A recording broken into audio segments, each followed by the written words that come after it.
Red light immediately has been switched on. And they are now set, ready, and they're racing. Money Maher, the last of them to go. Noski's having to dig it up, and Touch of Silver's going to go back there with him. War God bounced out first. Maginica quickly headed it, though, and around the outside, Friaress strode into second spot. Mrs. Brown's Boys up running fourth, turning over into the back, and then a length and a half to Battle Talk, and over on the outside is Capo Doro, and the two fancies on the outside, Touch of Silver keeping company with Money Maher as they work down the back. Approaching the 1100 mark, and it's Maginica going well, chewing the bridle in actual fact in front, led by two. Running second is Friaress as they hit the 1000 mark, and War God's running third.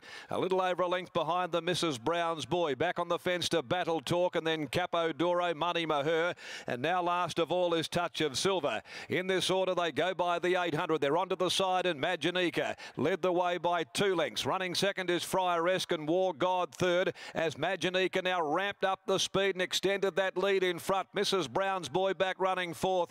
The fancies conceding the leader about 6 and 7 lengths respectively on the home corner. Maginica making all haste for the judge at the 450, led by 2.5. War God, Friaress, and Mrs. Brown's Boy. Battle Talk down towards the inside. Money Maher. Noski's really hard at work on the favourite from Capo Doro. Touch of Silver. Maginica's the leader. 200 to go, a length and a half still from Friaress. War God. Here's Battle Talk, and Pike is starting to wind him up. Maginica gobbled up by Battle Talk. Gee, they're a good combination, this pair, and Battle Talk is able to rebound and find a bit of his old Belmont form. He gets it, Battle Talk, from either Maginica, Capo Doro, Friaress. Behind them then came Money Maher, Touch of Silver, both really flat, Mrs. Brown's Boy and War God. Battle Talk, number 7. Here's the winner, ridden by William Pike. Over Maginica, Capo Doro, and the disappointments of the race, Money Maher, Touch of Silver, who were back together at the rear and never really got into the race. It was Battle Talk down on form, but back at Belmont Park and back with Pike aboard, 4th run in, and stats can tell you a heck of a lot. Number 7 gets it at 16:33.20. 3 Maginica, bold attempt here to try and steal the race. Jade McNaught, 290. Capo Doro finishing well at the end of the 1600. Chloe as a party, $3 even. And the winners by passenger from Warzone, trained by Adam Durant for Warren and Mrs. Wes Rather and Mrs. S.J. Martin. B. Waterhouse, P. Waterhouse, J.K. Martin, W. Pike, the winning rider. Maginica's by Ismer, Ash Maley, Jade McNaught, and Capo Doro by Medallia Doro, Fred Kersley, and Chloe as a party. 1:36.60 the time, a length and a quarter into short neck are the margins.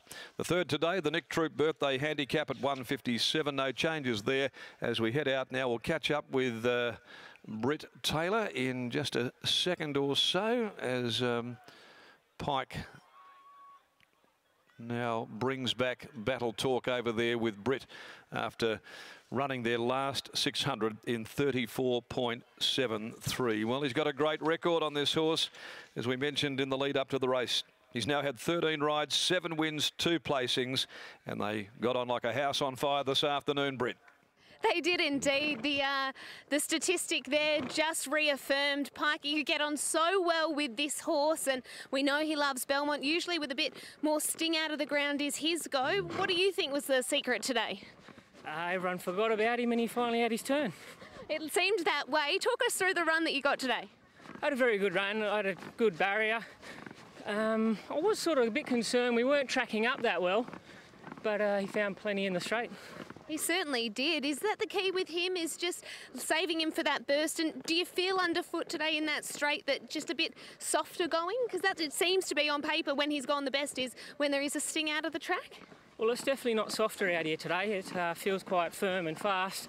That could just be the case of not used to riding on such a smooth track. We've been a few worn out tracks at the moment, but I don't really know if there is a key to him. I think he always takes a few runs to find his best, and hopefully now that he's found form, he can hold it.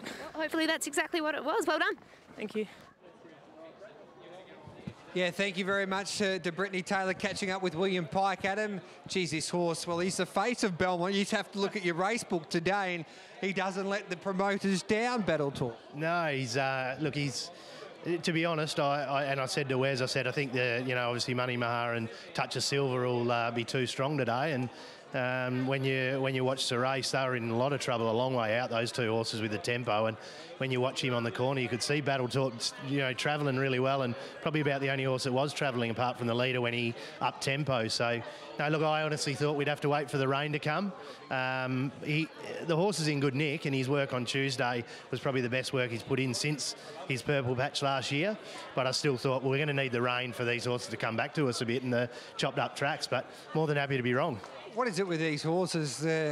Obviously, it's William Pike that loves this galloper as well, and he loves William Pike, but Belmont as well. Oh, look, I think that a big part of it is Willie. He gets him travelling with himself, and look, this is no disrespect to the horse, but he's a weak type. You've always had to nurse him and be kind to him all his career, and I think he's the same in his races. As soon as you get to the bottom of him, he's gone, whereas Willie just sort of keeps him kidding and keeps him thinking that there's something in the tank, even though there's probably not a lot, and he sort of gets him into the race using that rather than having to, really hustle him to do it, and, that's been a key to it. I think he holds enough in the tank to finish him off. He was the king of Belmont. It's been a wonderful start for this galloper. How far can he go?